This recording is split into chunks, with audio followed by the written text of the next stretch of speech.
लेकिन मेरा सवाल यह है कि जब बंगाल के प्रवासी मजदूरों ने सारे हिंदुस्तान में कई कई जगह भटकते रहते हैं कामकाज के लिए, रोटी रोजी कमाने के लिए, और उनपे लगातार बांग्लादेशी ये इल्जाम लगाते हुए उस समय न सदन के बाहर ना गृह मंत्री अमित शाह और दूसरे कोई मंत्री, इनके खिलाफ टीएमसी पार्टी के कोई प्रदर्शन हम नहीं देखे। देखिए, दिल्ली में कुछ शायद उनकी पार्टी के एमपी रह गए होंगे और उनको लगा कि कल जैसे हुई है उसको विरोध प्रदर्शन करना चाहिए, किए हैं।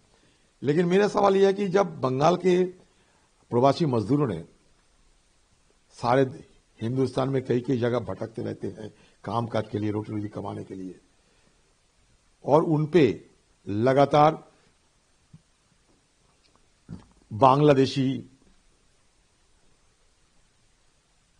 बांग्लादेशी ये इल्जाम लगाते हुए हमला बोली जा रही है और जिसके तहत पलायन की हालत में पहुंच चुके हैं प्रवासी मजदूरों ने, और साथ साथ हत्या भी किए गए थे,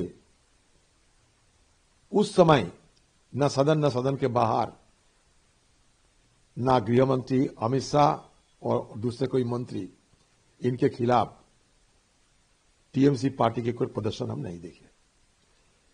लेकिन अभी उनको लगे कि ईडी की हमला हो गई, चलो इस बार एक विरोध प्रदर्शन करते हुए जो चुनावी लाभ उठा जा सकते चलो उठाओ, और तो कुछ नहीं।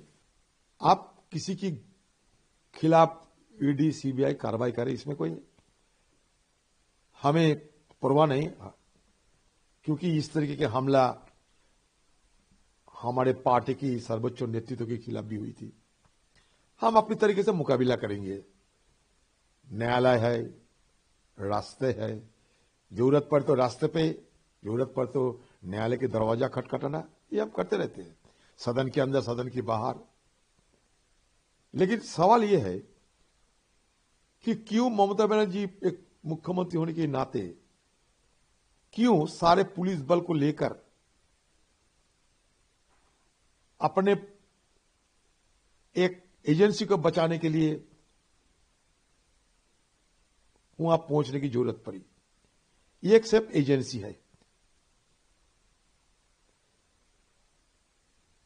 ये सिर्फ एक एजेंसी, चुनाव कराने की एजेंसी है, आईपैक,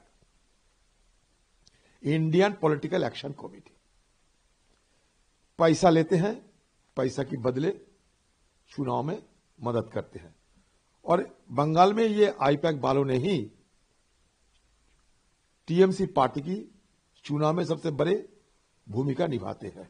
मैं कल सारे बता दिए। तो अगर सब कुछ साफ सुथरा रही होगी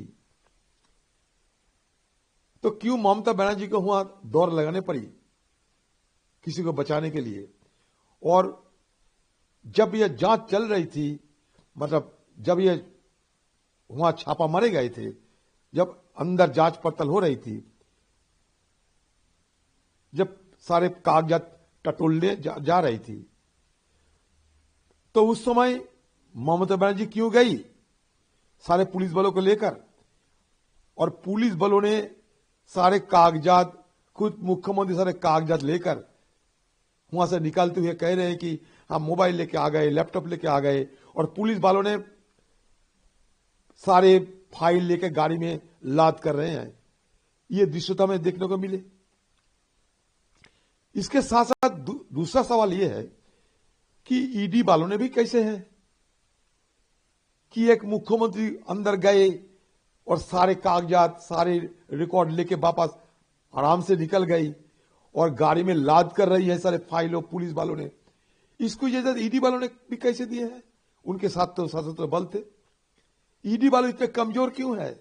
इसलिए ना मैं ईडी वालों को कहता कि ईडी वाले में सिर्फ इडियट है, ईडी नहीं सिर्फ इडियट है। ये हर वक्त हर मौके पे इनको हम देखते हैं कि इडियट की तरह काम कर रहे हैं। हो सकता कि कमजोर है, डर है इनके अंदर, इसलिए छूट दे दिया ममता बनर्जी को। और ममता बनर्जी की डर है कि सारे राज खुल जाएगी, चलो लेके भागो। ये नजारा हमें देखने को मिला। दुर्भाग्यपूर्ण है, एक राज्य के मुख्यमंत्री सारे पुलिस बलों के साथ लेकर इस तरीके की चले जाना जहां तहां, और सारे फाइल उठा के वापस चले आना, और मीडिया को भी बड़े दावे के साथ कहते हैं कि हम सारे फाइल उठा के ले आए। ये अशोभनीय जरूर है, शोभनीय नहीं है ये।